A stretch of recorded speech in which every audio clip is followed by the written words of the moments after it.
Baik, Assalamualaikum warahmatullahi wabarakatuh.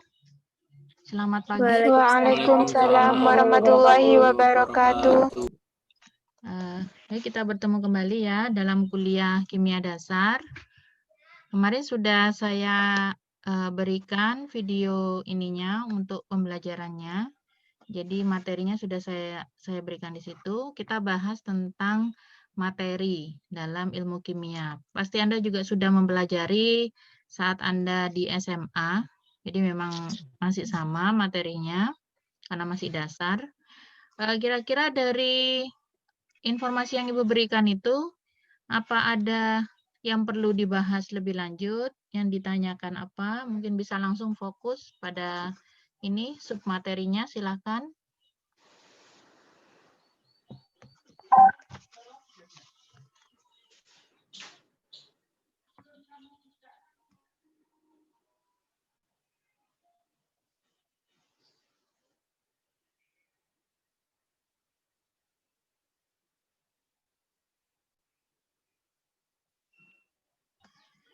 Nggak ada yang bertanya, berarti sudah jelas semua? Bentar, Ibu. Oke, Ibu tunggu. Besok kita ada ini ya, kita coba kuis. Jadi Anda persiapkan diri materinya tentang metode ilmiah dan ini materi ilmu kimia.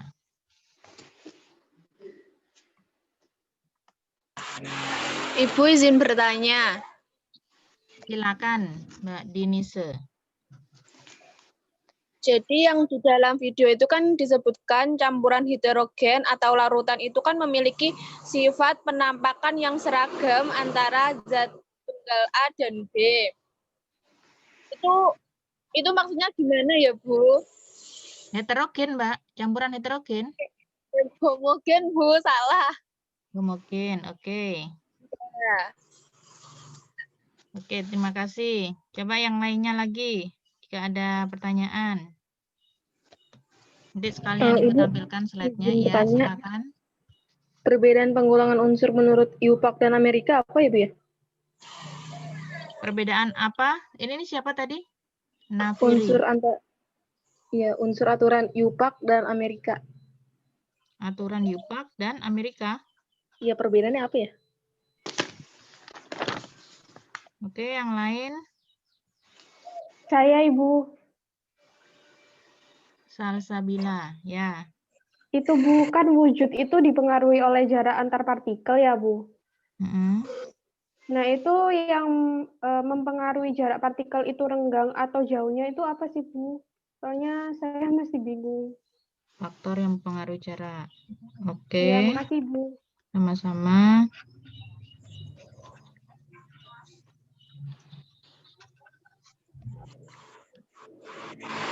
Yang lainnya ada lagi?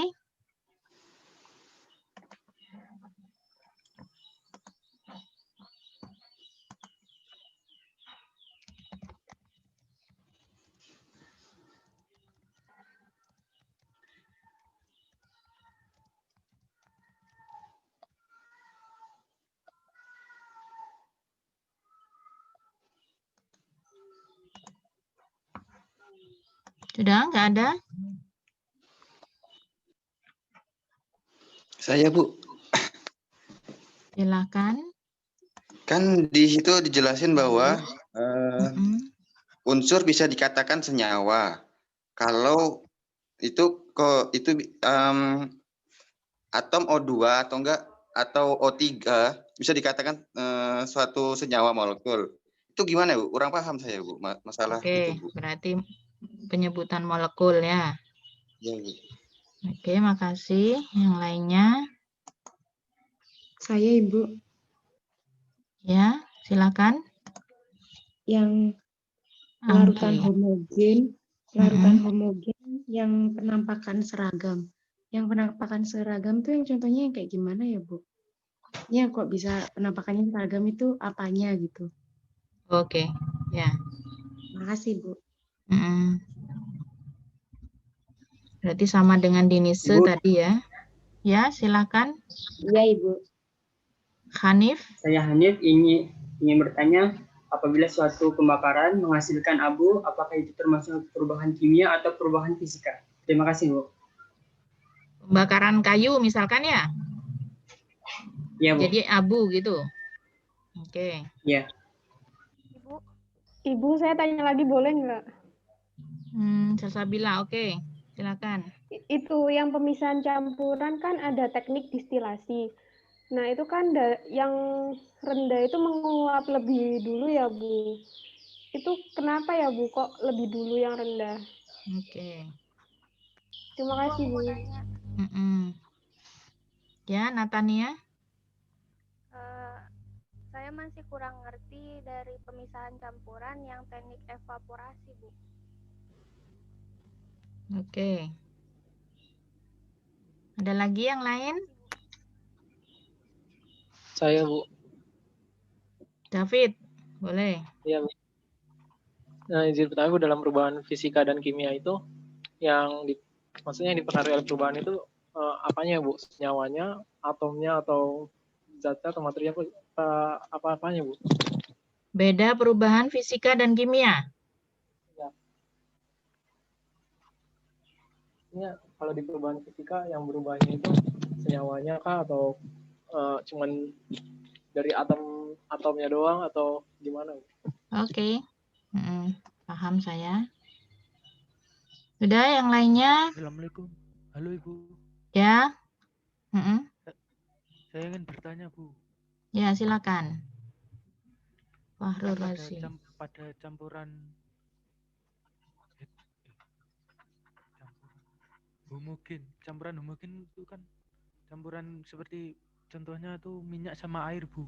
Nah, itu kegunaannya untuk apa ya, Bu? Campuran apa itu minyak dan air? Homogen. Minyak dan air campuran homogen. Oke. Fungsinya, kegunaannya? Iya, kan bisa dibedakan, Bu. Maksudnya tidak bercampur gitu. Tidak bercampur itu disebut campuran homogen. Oke, ya wes. Oke. Yang lainnya silakan. Jika masih ada. Udah banyak ini tapi. Apa sudah cukup mewakili? Saya, Bu. Ya. Salah satu karakteristik dari gas itu mudah dimanfaatkan. Itu maksudnya bagaimana ya, Bu? Bukannya gas itu malah mudah menyebarnya. Kenapa ini karakteristiknya malah mudah dimanfaatkan? Terima kasih. Ya, sama-sama. Oke, ada lagi yang lainnya?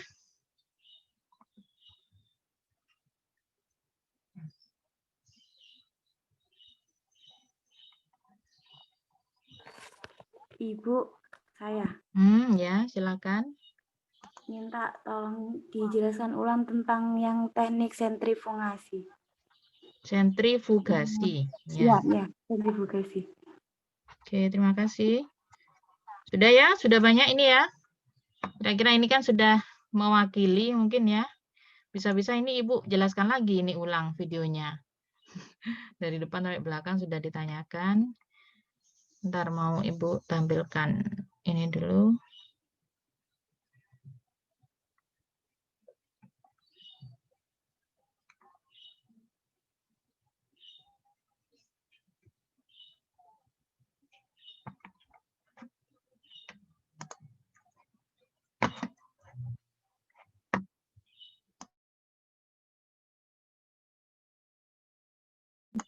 Bentar, sebelum Ibu mulai menjawab, ini dari awal ada pertanyaan kan dari teman-temannya. Apakah Anda juga mencatat pertanyaan teman-temannya?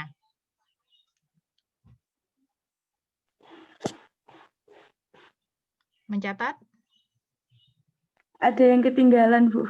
Ada yang Nggak ketinggalan. semuanya, Bu. Ada suaranya yang kecil banget, jadi nggak kedengeran. Oh, suaranya kecil? Oh, di tempat saya suaranya lumayan keras, cuman ada tadi beberapa anak yang emang nggak begitu jelas. Gini, ini sebenarnya kan materi SMA ya. Jadi yang ditanyakan tadi sebenarnya juga beberapa itu materi dasar yang seharusnya sudah Anda dapatkan.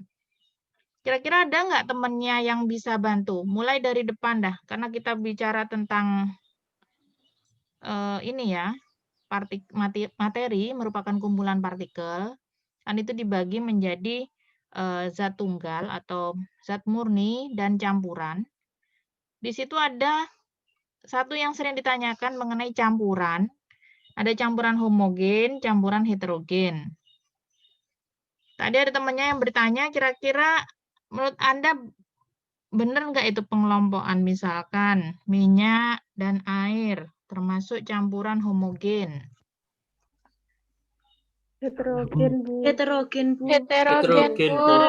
Coba saya dibantu siapa ini yang bisa menjelaskan apa bedanya campuran homogen dan campuran heterogen. Jadi bukan Ibu yang aktif, silakan Anda karena materi ini sudah saya berikan kemarin dan di SMA itu sebenarnya sudah dapat. Sekarang coba saya ingin eksplor dari Anda apa bedanya campuran homogen dan campuran heterogen. Saya Ya, mau, Bu. kelas, silakan. Saya, Bu. Saya, ya. Siapa? Kurota. Ivani apa Kurota? Ivani dulu deh. Kurota Ayun Iya, sudah Bu. sering. Baik, Bu. Menurut saya, yang udah saya baca tadi tuh homogen itu tuh penampakannya seragam. Jadi tuh kayak menyatu. Terus kalau misalnya homogen juga sifatnya itu tuh komponennya tidak hilang. Tapi kalau heterogen, apa sih namanya? Aduh, ini saya jelasin dari awal ya, Bu. Homogen itu tuh dari fisiknya itu adalah homogen itu bisa terlihat dari satu zat. Tapi kalau heterogen terlihat dari keberadaannya. Terus kalau misalnya heterogen itu tuh adalah bisa kelihatan kayak misalkan minyak dan air. Jadi tuh maunya tuh untuk kelihatan bisa membedakan atau enggak ya kayak gitu. Kalau misalnya homogen penampakannya seragam tuh sifatnya komponennya tidak hilang. Begitu, Bu. Aduh, saya ragu. Baik, itu tadi versi dari Ivani. Coba, Kurota Ayun. Baik, Bu. Campuran dapat digolongkan ke dalam homogen dan juga heterogen. Yang dimaksud campuran heterogen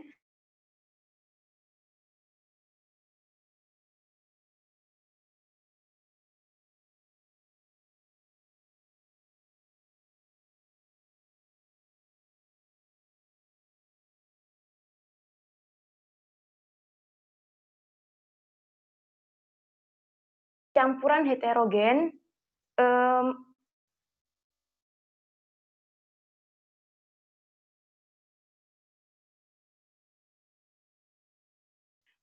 materi tersebut dapat dibedakan dan sifat masing-masing komponen penyusunnya masih tampak jelas. Dalam hal campuran heterogen dibagi menjadi dua, yaitu koloid dan suspensi. Untuk koloid, secara kasat mata terlihat sama untuk komponen penyusunnya, tetapi jika dilihat lebih jelas dengan menggunakan mikroskop mungkin akan terlihat perbedaan antara komponen penyusunnya. Sedangkan untuk suspensi terlihat sangat jelas perbedaan antara komponen penyusunnya. Begitu, Ibu.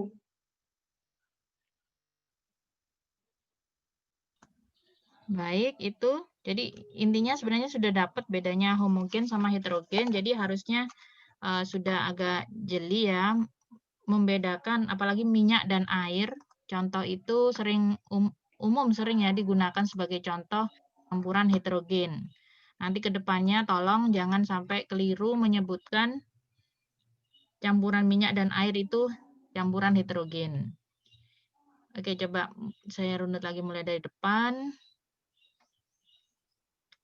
Ini tentang materi, pasti sudah paham materi itu apa. Ini pengertiannya juga sama sejak SMA. Materi adalah segala sesuatu yang memiliki massa dan menempati ruang, gitu kan. Karena dia menempati ruang berarti dia punya volume. Ya, jadi itu memiliki massa dan menempati ruang. Nah, materi ini merupakan kumpulan partikel sehingga kita belajarnya ada dua sub kajian di sini. Partikel dilihat dari susunannya dan juga dari strukturnya. Kalau dari susunannya aja beda, jadi penyusunnya, partikel penyusunnya itu beda. Anda sudah belajar atom, nanti kita lebih detail belajar tentang struktur atom ya. Atom merupakan partikel paling kecil yang dia memiliki subpartikel juga di dalamnya, yaitu proton, neutron, dan elektron. Nah, jumlah proton yang berbeda, karena jumlah proton sama dengan elektron ya pada atom netral, jumlah proton yang berbeda, berarti jumlah elektronnya akan sama dengan jumlah proton. Mereka berbeda jumlahnya dibandingkan atom lainnya, maka mereka punya identitas yang berbeda. Misalkan Fe, karbon, ini nomor atomnya beda-beda. Jadi jumlah protonnya akan beda dengan jumlah karbon. Nah, itu dulu. Jadi ini penyusunnya. Jadi penyusunnya atomnya adalah atom Fe, di sini atom karbon. Kemudian kalau dia dalam bentuk senyawa, atom penyusunnya NaCl terdiri dari Na. Na-nya juga bukan atom Na netral, tapi Na bermuatan, yaitu Na+, yang ini Cl-. Untuk gula, atom penyusunnya terdiri dari karbon, hidrogen, oksigen, yang mereka bergabung melalui perbandingan yang tetap 12, 22, 11. Nah, ini dilihat dari susunannya. Tadi yang ditanyakan oleh teman Anda terkait dengan struktur. Terus apa tadi ya? Salsabila bertanya tentang wujudnya. Jadi karena struktur partikel itu bisa berbeda-beda walaupun penyusunnya sama. Misalkan karbon, ini contoh paling sederhana ya. Karbon, jika dia tersusun terstrukturnya, dia karbonnya berhubungan antara karbon satu dengan karbon lainnya itu dengan membentuk heksagonal. Jadi dia berhubungan dengan atom karbon lainnya, dia membentuk heksagonal. Jadi dia berupa lembaran-lembaran. Jadi bentuknya heksagonal, ini segi 6, yang ini juga segi 6, ke samping ini, jadi dia seperti dia membentuk lembaran-lembaran. Nah, itu akan berbeda saat dia strukturnya dalam bentuk intan, yang mana atom karbon, satu atom karbon berinteraksi dengan berikatan dengan karbon-karbon lainnya, 4 karbon lainnya membentuk struktur tetrahedral. Nah, bentuknya akan berbeda. Nah, ini akan membuat dia kuat ikatannya pun akan beda, panjang ikatan beda, kuat ikatan beda, sehingga menyebabkan kekuatan materinya berbeda. Yang di sini sangat kuat, yang di sini mudah sekali digeser. Karena dia lembaran, dia diketuk gitu, dia akan bergeser, maka mudah hancur. Sedangkan yang tetrahedral kuat sekali. Nah, ini yang ditanyakan akhirnya hubungannya struktur itu dengan wujud partikel. Nah, di sini wujud partikel dipengaruhi oleh jarak antar partikel sendiri. Jadi jika partikelnya itu ini contohnya pakai H2O, dia ada dalam beberapa wujud, 3 wujud ini ya. Nah, jika partikel H2O, O-nya yang merah, ini ya, O-nya merah, H-nya yang putih. Satu partikel H2O berinteraksi dengan partikel H2O lainnya. Di sini ada gaya antar molekul. Nanti Anda akan pelajari dalam bab ikatan. Tapi di sini ada jarak tertentu. Nah, pada kondisi padat, jarak mereka itu berdekatan. Jadi mereka tersusun rapi gitu ya, berdekatan. Ini akan menyebabkan dia wujudnya padat. Tapi saat dia agak renggang, dia menjadi cair. Apalagi kalau jaraknya berjauhan. Tadi yang ditanyakan oleh Salsabila, apa faktor yang mempengaruhi jarak antar partikel ini sehingga mereka bisa berubah wujudnya? Nah, yang menyebabkan jarak antar partikel ini bisa berubah adalah adanya energi. Ini juga ditanyakan oleh teman Anda di YouTube, saya lupa namanya siapa, nanti bisa dicek. Nah, karena komentarnya sedikit di situ ya, bisa dilihat. Ada yang berkomentar hubungan materi dan energi. Jadi salah satunya hubungan materi dan energi di sini, materinya sama, H2O. Tapi saat energi yang diterapkan semakin tinggi, energi itu bentuknya bisa berupa suhu. Jadi kalau Anda berikan panas pada struktur H2O padat, maka yang pertama dia wujudnya padatan, dia akan meleleh atau mencair, gitu ya. Dia akan mencair, membentuk cairan. Cairan Anda berikan energi yang besar, suhu, berupa suhu, maka akan menyebabkan partikel ini semakin renggang. kenapa kok bisa dia renggang ya? Ini makanya kita seharusnya mempelajari tentang ikatan juga di sini. Jadi nanti Anda akan pelajari gaya antar molekul. Di dalam molekul ini ada H yang berikatan dengan O, H berikatan dengan O. Jadi 2 ikatan OH di sini. Ini dalam molekul. Tapi antar molekul satu dengan yang lainnya, H2O1 dan H2O lainnya, mereka juga saling berinteraksi. Jadi karena mereka bertetangga, mereka berinteraksi. Interaksinya bagaimana? Di sini sangat renggang. Di sini kuat sekali, mereka berdekatan. Baik-baik aja gitu ya. Di sini agak berjauhan. Nah, saat ada energi diterapkan pada kondisi yang rapat seperti ini, Anda kelihatan mouse Ibu? Kelihatan, Bu. Kelihatan, ya. Kelihatan, Bu. Posisi pada wujud padat, mereka saling berdekatan. Saat diberikan energi berupa panas, gaya antar molekulnya ini bisa putus. Nah, tapi jika panas yang diterapkan tidak terlalu tinggi, maka dia hanya bisa mencair. Jadi hubungan kekerabatan ini ya, jadi dia putus gitu ya. Jadi agak menjauh. Jadi strukturnya agak renggang, dia pun berubah wujud. Jadi yang putus itu bukan ikatan dalam molekulnya, bukan antara OH dan OH di dalam H2O, tapi antara H2O1 dan H2O lainnya yang ikatannya putus. Jadi gaya antar molekul. Pasti sudah dulu diberikan di SMA juga. Nah, saat itu putus, dia akan menyebabkan wujudnya berubah. Nah, pada saat dia cairan, kalau masih diterapkan energi lagi berlebih, jadi masih diterapkan panas lagi yang tinggi gitu ya, suhu tinggi, maka gaya antar molekulnya akan benar-benar putus ini. Maka akan berjauhan. Seperti ini. Nah, ini adalah salah satu faktor yang memengaruhi pembentukan jarak antar partikel. Jadi diberikannya energi. Apakah ini cukup menjawab, Salsabila, mengenai wujud? Sangat cukup, Bu. Terima kasih. Sama-sama. Kemudian tadi sekalian di sini tadi ada yang ditanyakan. Kurota ayun. Jadi sifat gas ya. Gas itu mudah dimampatkan. Jadi seperti yang Anda lihat di sini. Gas ini memang kan tidak beraturan gitu ya. Dia nyebar ke sana ke sini. Jika dia ditempatkan dalam suatu wadah, dia akan mengikuti bentuk wadah itu. Seberapapun besarnya, seberapapun kecilnya, dia akan masuk. Yang membedakan apa? Tekanan. Jadi saat dia dimampatkan, tekanannya jadi besar. Tapi saat dia dimasukkan dalam wadah yang besar, maka dia tekanannya akan kecil. Apa gitu maksudnya, kurota ayun yang ditanyakan tadi?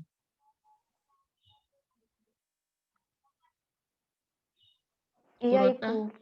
Ibu. Jadi gas dimampatkan seperti itu.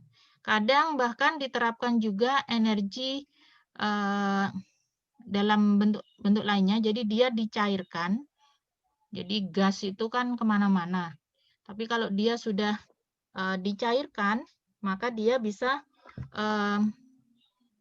posisinya seperti ini. Tapi saat digunakan, diberikan energi, dia bisa lepas lagi bentuk gas. Nah, saat kita butuh yang dalam bentuk gas, kita bisa gunakan. Tapi supaya bisa di-handling, misalkan dibawa kemana-mana dengan mudah, disimpan dengan baik, dibentuk cair gitu ya. Itu adalah contoh dari LPG ya, liquefied petroleum gas. Jadi itu isinya gas yang dia itu dicairkan, dimampatkan dibentuk cair. Saat dia diberikan suhu tinggi, maka dia akan berubah menjadi bentuk gas. Nah, pada saat dimampatkan itu dia bisa berkumpul jadi satu dengan berdekatan partikel satu dengan yang lainnya, dipaksa, tapi tekanannya tinggi. Jadi itu efeknya, volumenya besar, tekanannya rendah. Volumenya kecil, tekanannya akan besar. Ya, berbanding terbalik. Itu yang dari kurota ayun tadi sekalian. Iya, Bu, paham. Terima kasih. Ya, sama-sama. Untuk partikel ini sudah.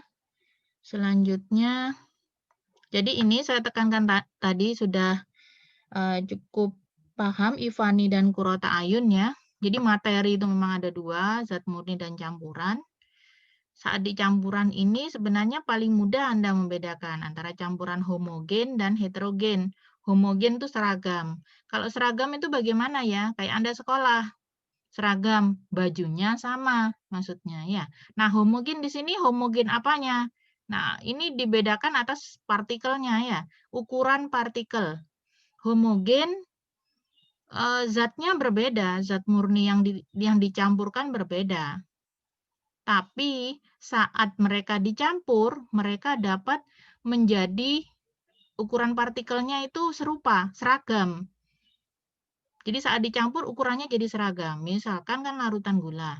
Jadi Anda punya H2O dan gula. Gula itu berupa kristal gula kan, dia padatan. Airnya cairan, H2O cairan. Nah, saat ditambah, itu kan nggak seragam kan mereka, satunya padatan, satunya cairan. Tapi saat Anda campur, kemudian Anda aduk, dia bisa larut sempurna. Kasus ini pada saat penggunaan gula itu jumlahnya sedikit ya, jadi tidak melebihi KSP atau titik jenuh kelarutan. Jadi dia bisa larut sempurna, membentuk larutan gula. Jadi nggak ketahuan H2O-nya sama ini gulanya itu terpisah di mana itu nggak kelihatan sampai mereka jadi bercampur. Memang larut sempurna. Nah, di sini makanya dia disebut homogen. Homo itu kan sama. Jadi gampang membedakan. Homo itu sama, hetero itu berbeda. Jadi sama atau bedanya dibedakan berdasarkan ukuran partikelnya. Nah, saat di heterogen ini ukuran partikelnya itu nyata berbeda, terutama yang dicontohkan temannya minyak sama air. Mereka terpisah menjadi dua fasa. Jadi secara kasat mata kelihatanlah bedanya. Nah, pasti ini heterogen. Ya. Nah, untuk yang ditanyakan tadi kegunaan dari campuran heterogen, gitu, Fahru Rozi.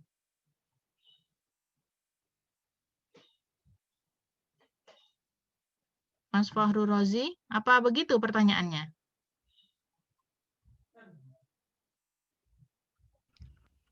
Oke, nggak ada orangnya, mungkin masih ke belakang ya, nggak bisa izin. Ya, gimana? Apa begitu? Maaf Bu, koneksinya agak putus-putus Bu suaranya. Tadi maksud pertanyaannya apakah kegunaan minyak plus air, campuran minyak plus air gitu? Iya Bu, ya.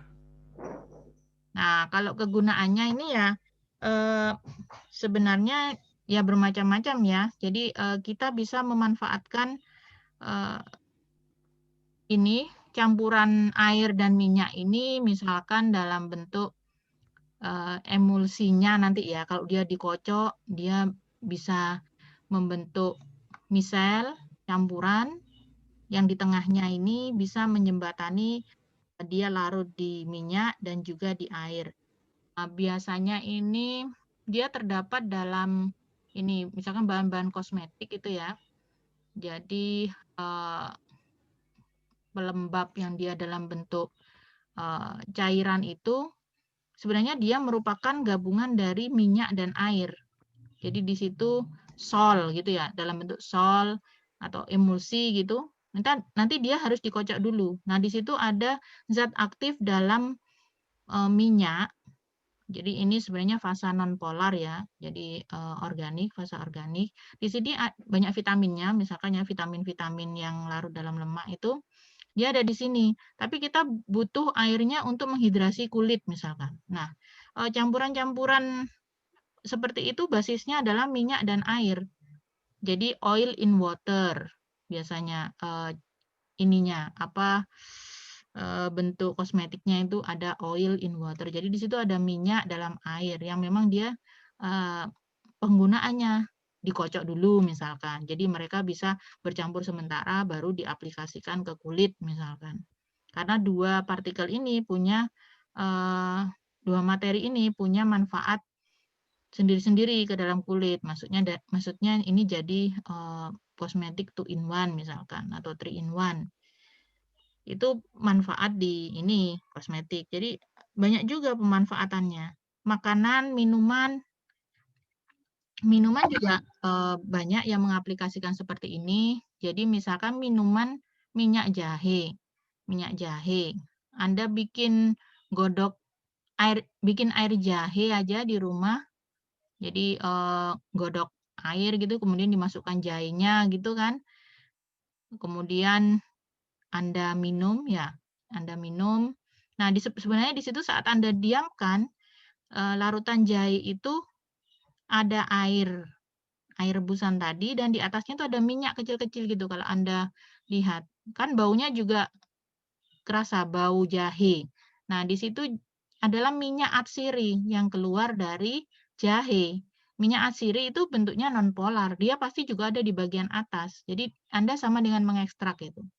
Jadi itu bentuk sederhana yang sebenarnya sering kita temui. Jadi bukan minyak goreng aja yang dikasih di air fungsinya apa gitu ya, nggak ketahuan. Padahal ya ekstrak-ekstrak tanaman yang kita gunakan biasanya mengambil minyak atsiri atau bagian nonpolar dari tanaman, baik itu flavonoid, alkaloid, kemudian golongan terpenoid, minyak atsiri itu juga sistem ini, campuran dari air dan minyak. Gitu ya, Fahrul Razi. Baik Bu, terima kasih. Iya, sama-sama. Anggi tadi juga. Ntar Ibu coret. Anggi, apakah sudah terjawab tadi ya? Ibu bahas bedanya homogen dan heterogen itu adalah dari ukuran partikelnya. Jadi seragam itu seragam ukuran partikel. Iya, Ibu sudah tadi yang di awal. Ya, terima kasih. Ya, Terus terima kasih, Bu. sama-sama, Dinise juga sudah ya, harusnya Dinise pertanyaannya sama. Selanjutnya, ke unsur. Tadi Alif tanya, di zat murni ini ya zat tunggal ya, jadi zat tunggal. Zat tunggal ini maksudnya bukan karena dia jumlahnya satu aja, nanti terdiri dari satu atom toh. Enggak, zat tunggal ini ya satu partikel. H2O itu juga disebut zat tunggal H2O karena dia materinya materi H2O. Partikelnya apa aja? O, tapi partikelnya ada atom H dan atom O. Perbandingan 2:1. Nah, jadi kalau cuman dia terdiri dari satu jenis atom itu disebut unsur. Kalau lebih dari satu jenis atom disebut senyawa. Nah, di sini ada yang sering bikin rancu, yaitu penyebutan unsur. Tadi temannya tanya ya, unsur dan senyawa kalau dia berupa O2 misalkan ya. Sebenarnya juga sempat saya sebutkan di video. Nah, kalau bentuknya logam natrium terdiri dari atom Na. Jadi cuman atom Na aja di situ. Logam natrium. Udah jelas, Na-nya juga cuman satu kan ya, nggak saling berikatan. Besi terdiri dari atom Fe, tembaga atom Cu aja. Nah, Bu, saya punya ini logam, tapi dia itu campuran ternyata besi yang disepuh, Bu. Jadi dia ada lapisannya, ada Cu, ada nikel gitu, Bu, supaya nggak karatan. Nah, itu apa namanya unsur, Bu? Sudah nggak unsur itu. Ya, jadi materinya itu sudah berupa campuran karena di situ ditambahkan Fe, ditambahkan nikel, ditambahkan tembaga. Itu campuran jika dia tidak bereaksi. Nah, jika dia membentuk partikel baru, membentuk suatu senyawa baru, maka dia membentuk suatu materi baru, maka dia disebut senyawa baru nanti. Nah, tapi biasanya kalau dilapisin hanya dicampur aja. Alloy itu contohnya alloy. Nah, kalau unsur itu seperti itu. Nah, sekarang mulai rancu saat Anda mendapati molekul-molekul diatomik gitu ya, atau ini triatomik. Molekul diatomik itu yang dua atom tapi dia terdiri dari atom yang sama. Misalkan O2 disusun dari atom O1 dan atom O yang kedua berikatan melalui ikatan kovalen gitu kan ya. Nanti ada sendiri sebenarnya babnya, tapi Anda pasti sudah tahu ikatannya ikatan kovalen. O dan O, N dan N, O3 ini ya O1, O2, O3 saling berikatan. Nah, di sini ini dia termasuk apa? Unsur apa senyawa? Nah, ada yang menyebut unsur karena dia memang O2 hanya terdiri dari atom oksigen aja.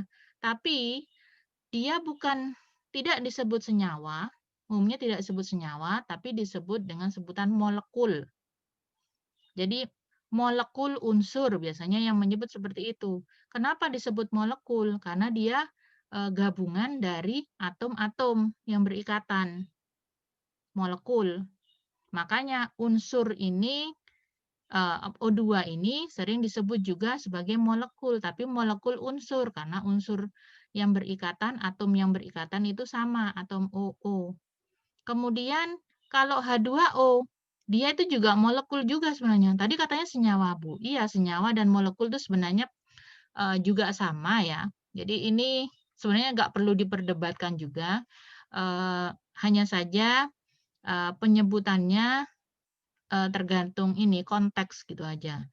Nah, molekul H2O karena dia terdiri dari lebih dari satu jenis atom disebut dengan molekul senyawa. Biasanya gitu karena dia lebih dari satu jenis atom, terdiri dari atom H dan O. Sedangkan O2 dia molekul juga, tapi karena dia dari jenis atom yang sama disebut molekul unsur. Jadi itu bedanya. Kedua-duanya sama-sama molekul. Sama-sama molekul. Tapi Na tidak disebut molekul Na, disebut unsur Na. Itu yang pasti. Ya, tapi molekul bisa juga berarti molekul senyawa, molekul unsur. Nah, pembagian ini sebenarnya nggak perlu Anda terlalu risaukan. Anda sebut ini senyawa, seringkali juga diperbolehkan nanti dalam kajian, misalkan di stoikiometri ada senyawa oksigen. Jadi maksudnya adalah senyawa O2. Itu sebenarnya nggak dipermasalahkan. Yang paling jelas perbedaannya adalah unsur dan senyawa. Jadi unsur dan senyawa yang ini terdiri dari satu jenis atom, dia berupa misalkan natrium, Fe, Cu. Saat Anda sebut unsurnya unsur oksigen, gas oksigen, biasanya gas oksigennya itu merupakan molekul sudah. Walaupun ini sama dengan satu jenis atom. Jadi ini bukan masalah dasar yang perlu dipermasalahkan, namun Anda sebenarnya tahu bedanya apa, gitu ya. Seharusnya seperti itu. Apakah sampai sini sudah paham, Alif? Oh iya Bu, paham. Oke, alhamdulillah. Selanjutnya dari sini ada hubungannya pertanyaan dari Nafiri mengenai aturan UPAC dan aturan Amerika mengenai penyebutan unsur. Bagaimana ini Mbak maksudnya? Nafiri? Iya. Gimana maksudnya Mbak? Kalau aturan UPAC gimana? Iya, nanya perbedaannya, Bu. Nah ya, kok bisa tiba-tiba Anda sebut aturan UPAC dan yang versi Amerika itu bagaimana? Anda habis baca apa gitu kan? Saya nggak jelaskan itu soalnya. Baca buku saya. Di buku gimana? Perbedaan, ini beda ya emang ya? Perbedaan pengulangan unsur menurut aturan UPAC dan Amerika, katanya gitu. Ya, bagaimana kalau menurut aturan UPAC?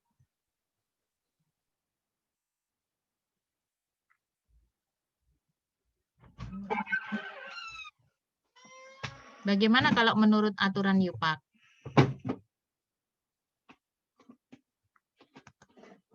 Oke, masih Anda baca. Kalau saya perhatikan dari sini ya, apakah Anda kelihatan?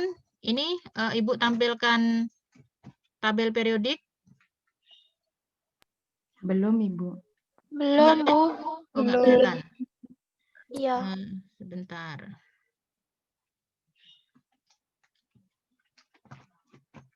Jadi dalam penggunaan tabel periodik sebenarnya ada beberapa versi ya.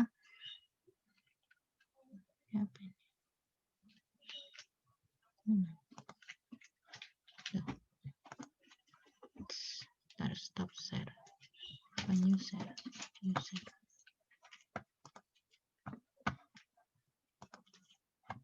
Apakah sudah terlihat sekarang? Sudah, Bu. Nah, Bu.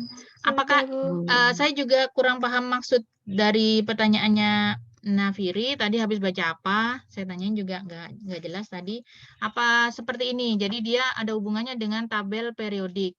Jadi kalau di sini tabel periodik itu memang ada ini ya, ada perbaikannya dalam secara periodik dia kan UPAC ini melakukan pertemuan-pertemuan gitu ya. Jadi hasilnya apa itu sering terupdate. Misalkan di sini kalau tentang tabel periodiknya, di sini ada beberapa versi cara pengelompokan dari golongan dalam tabel periodik. Anda pasti sudah punya SPU ya, sistem periodik unsur itu. Nah, di situ ada golongan 1, golongan 2, golongan 3, golongan 4, 5, 6, 7, 8 gitu ya. Kalau ini kan tidak diperlihatkan unsurnya. Jadi biasanya 1. Nah, dulu kalau SMA mungkin Anda diperkenalkan dengan ini. Bentuk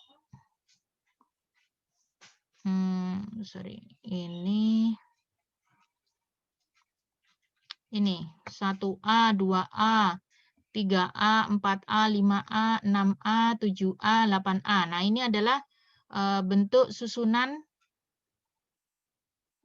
Saya juga lupa di mana ya tabel periodik saya. Nanti coba dicek masih tulisan ini apa enggak. Nah, ini struktur dari CAS. CAS ini kayaknya dari Amerika itu. Jadi Chemistry Association apa gitu ya kayaknya. Kayaknya dari Amerika ini yang ini, CAS ini. Nah, kalau yang versi UPAC dulu juga ada versi UPAC, dia serupa juga ya, pakai 7A, 1A, 2A sampai 7B. Ya, golongan 8B di sini sebutnya 0. Nah, untuk yang terbaru ini saat ini nomor penggolongan modern menurut UPAC ini yang A, versi yang A. Jadi dia gunakan golongan 1, 2, 3, 4 dalam bukan tulisan Romawi, tapi tulisan apa ini Arab gitu ya, tulisan apa ya sebutnya? Ya angka ini 1, 2 ini ya. Nah,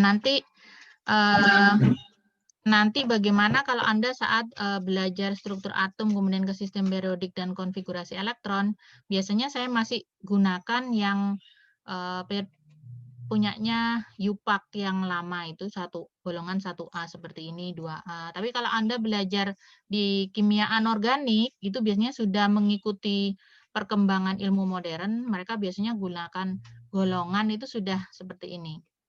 Angka aja. Apa itu, Nafiri maksudnya? Saya juga enggak paham tadi pertanyaannya apa ke situ. Oh iya, Bu. Gitu aja. Makasih, Bu. Oke. Baik, selanjutnya ini mengenai perubahan fisik kimia. Oke, temannya ada yang tanya tentang perubahan fisik dan kimia. Apakah Anda ada yang tahu bedanya perubahan fisik dan kimia? Mungkin setelah membaca lagi dan nonton videonya Ibu diulang gitu mungkin lebih paham bedanya perubahan fisika dan kimia.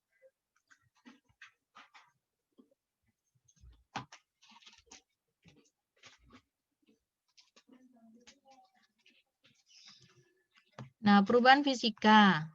Perubahan fisika itu sifatnya sementara. Kalau kimia itu permanen. Kok bisa yang ini sementara yang ini permanen? Ini sifatnya permanen karena ada zat baru yang terbentuk. Jadi karena ada zat baru yang terbentuk, berarti ya nggak akan berubah lagi. Ada sesuatu yang baru lagi. Nah, di sini nggak ada zat baru yang terbentuk itu nggak ada. Berarti nggak ada reaksi. Jadi nggak ada reaksi. Yang berubah hanyalah perubahan wujud. Wujud ini bisa berubah lagi, balik lagi seperti sebelumnya. Dan ini ke depan lagi, ke belakang lagi, gitu. Jadi perubahan fisika ini ditandai dengan perubahan wujud. Tapi susunan partikelnya tetap aja. Jadi Na, logam Na itu padatan. saat dia dikenai energi suhu tinggi yang sangat tinggi, logam Na akan melebur. Nah, dia membentuk lelehan atau cairan, itu namanya dia meleleh atau mencair. Itu hanya berubah wujud aja, tapi susunan partikelnya tetap Na. H2O juga sama. H2O dalam bentuk cairan dikenai energi suhu tinggi, dia bisa berubah menjadi gas. Susunan partikelnya tetap H2O. Tapi karena jarak antar partikelnya sudah berbeda, sudah diputus oleh energi suhu itu, dan akhirnya jarak partikelnya saling berjauhan, dia berubah wujud. Nah, kalau perubahan kimia ini reaksi. Jadi misalkan ada susu, kemudian ada gula, diberi bakteri. Nah, bakterinya itu kan akan memproses susu. Susunya akan difermentasi. Nah, bentuk fermentasinya itu susunya itu mengandung lemak. Lemak itu akan dipecah-pecah, lisis gitu ya. Lisisnya, pecahnya itu menjadi molekul asam lemak pendek. Jadi asam lemak yang ukurannya lebih pendek.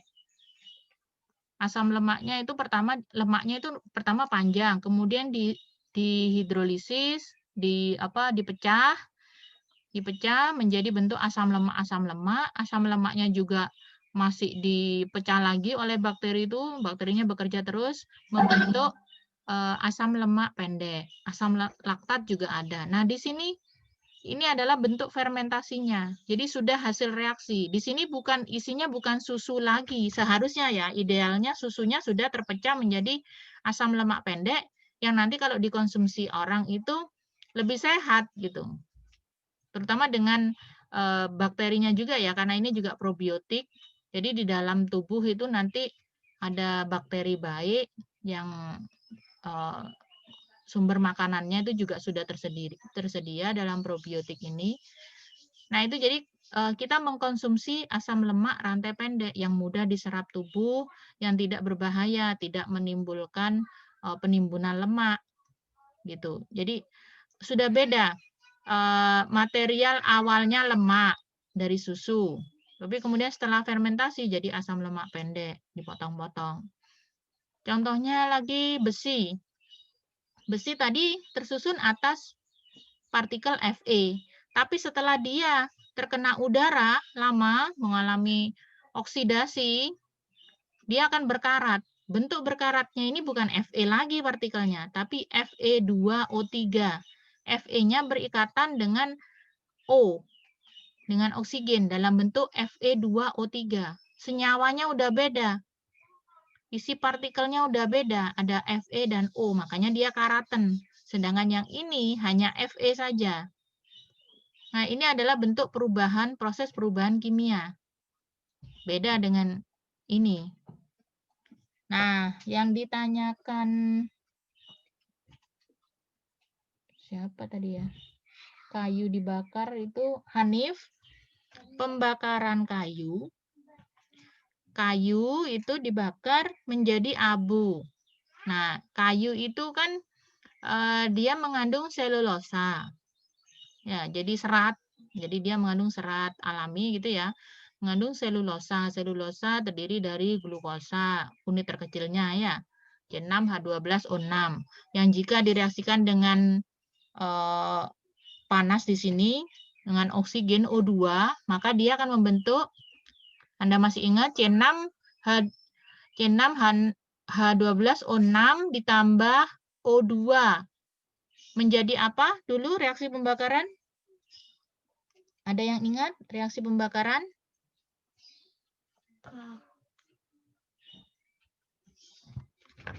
Halo? Menjadi H2O dengan O2 ya, Bu? H2O dengan? O2.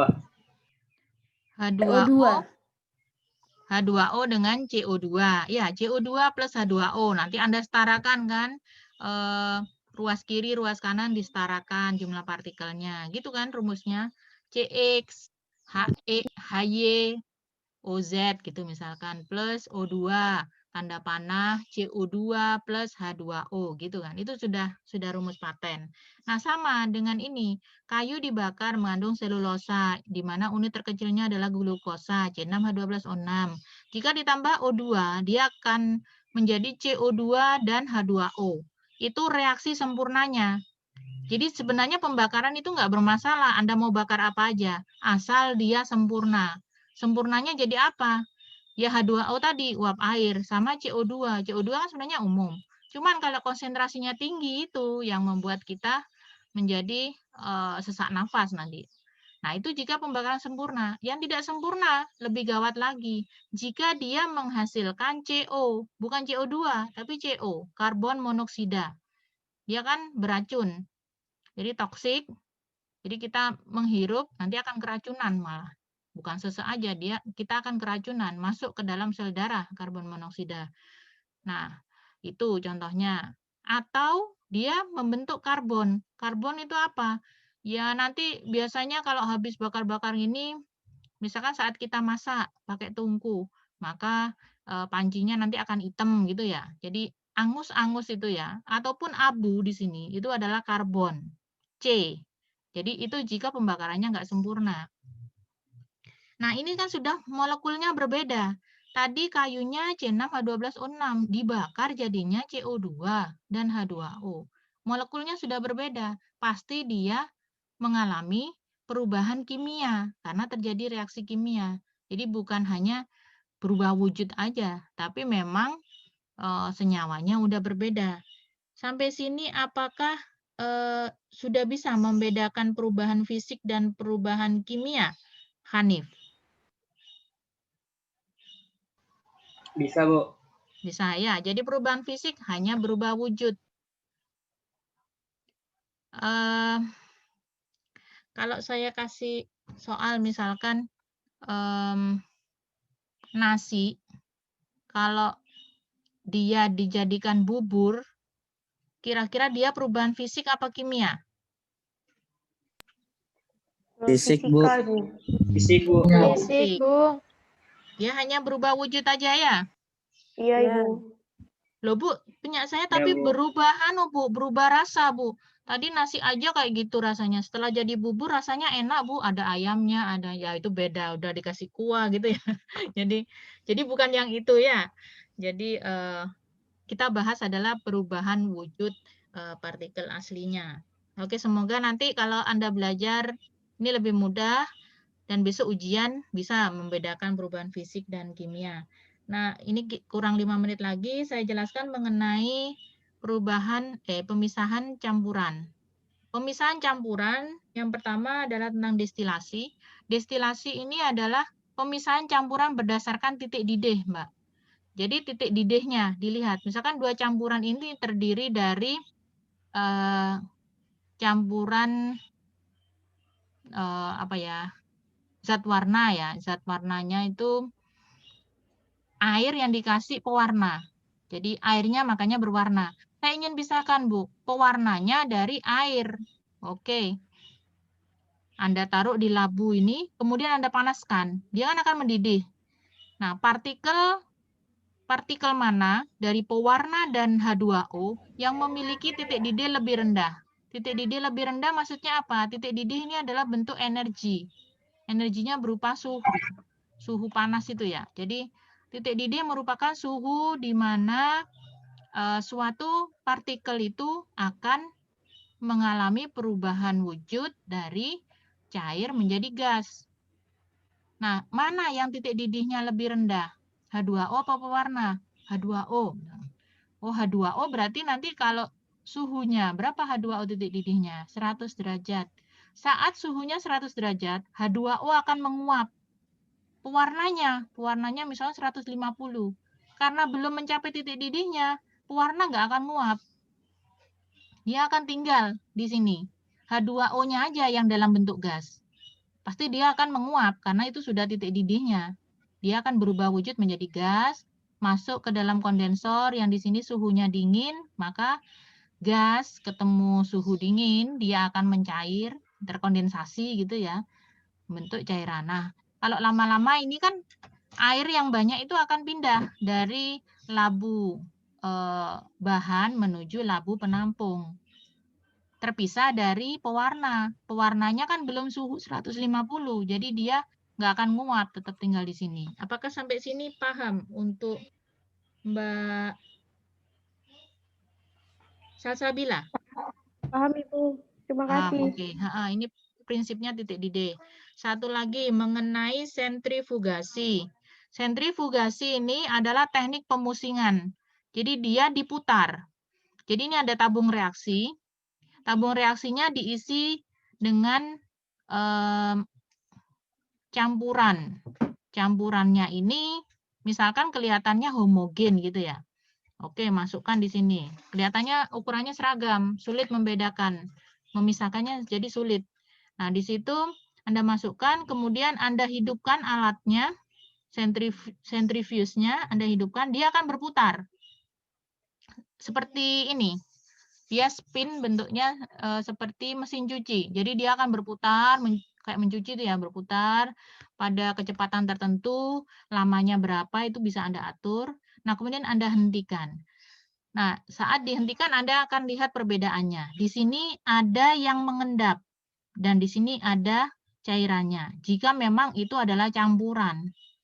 Campurannya ini pertama memang partikelnya tidak terlihat berbeda, tapi setelah disentrifuge dia bisa terpisah karena ada gaya sentripetal dan gaya sentrifugal.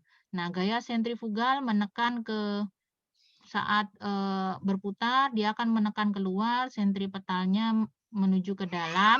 Nah, di sini akhirnya partikel dalam campuran tersebut yang ukurannya lebih berat, jadi yang molekulnya lebih berat, dia akan terpental, kemudian akan cenderung berada di pojok sini karena dia terkena tekanan yang kuat, jadi gaya sentrifugalnya besar, dia akan tertekan ke sini maksimal sehingga dia akan mengendap.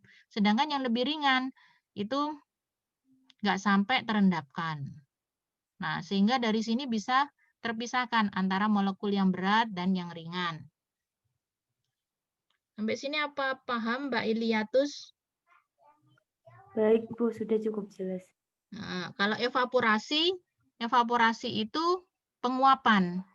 Jadi memisahkan berdasarkan serupa dengan ini, tapi tidak ditampung. Kalau ini kan pemisahannya ditampung, air dan pewarna, airnya diuapkan, ditampung di sini. Jadi kita dapatkan nanti hasil akhirnya air dan pewarna. Tapi kalau evaporasi, diuapkan biasa, jadi kayak Anda nggodok air gitu ya, uapnya itu dibiarkan lepas, kemudian disisakan zat yang ada di wadahnya atau di panci misalkan ya, disisakan zat yang titik didihnya lebih besar tapi tidak diinginkan menguap, jadi tetap tinggal di situ. Itu namanya penguapan. Jadi ini evaporasi. Evaporasi itu penguapan biasa. Ya Mbak Natania? Ya.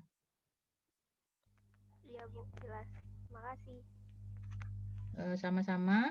Baik, itu saya kira semua pertanyaan tadi semoga lebih jelas ya. Satu lagi mungkin tentang gambar ini, perbedaan antara perubahan fisik dan kimia, supaya Anda lebih jelas lagi, sama-sama molekulnya H2O. Tapi H2O dalam gunung es ini kan padatan. Kemudian dia lama-lama, karena suhu semakin tinggi, dia bisa mencair. Tapi partikel dalam cairan ini, dalam laut es ini partikelnya ya H2O tetap. Sama dengan gunung es ini, H2O tapi dia wujud padat, yang ini wujud cair. Beda dengan yang saat dia wujudnya dia, H2O saat dia dikenai listrik. Dikenai arus listrik berupa proses elektrolisis. H2O ini diubah menjadi H2 dan O2. Jadi sudah nggak ada H2O. Ini molekul baru. Ini berarti perubahan kimia. Jadi Anda nggak hanya lihat wujud aja, tapi harus lihat terbentuk molekul baru atau tidak. Ya, baik. Itu mungkin dari saya. Apakah sampai sini ada masih yang sangat dibingungkan?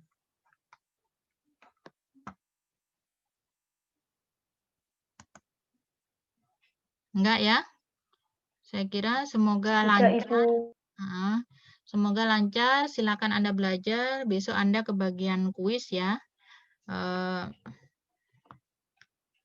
Ya, dipersiapkan aja. Pokoknya Anda siap. Saya kira ujian juga lancar. Seharusnya kuis kalau di kelas close book, tapi karena ini kita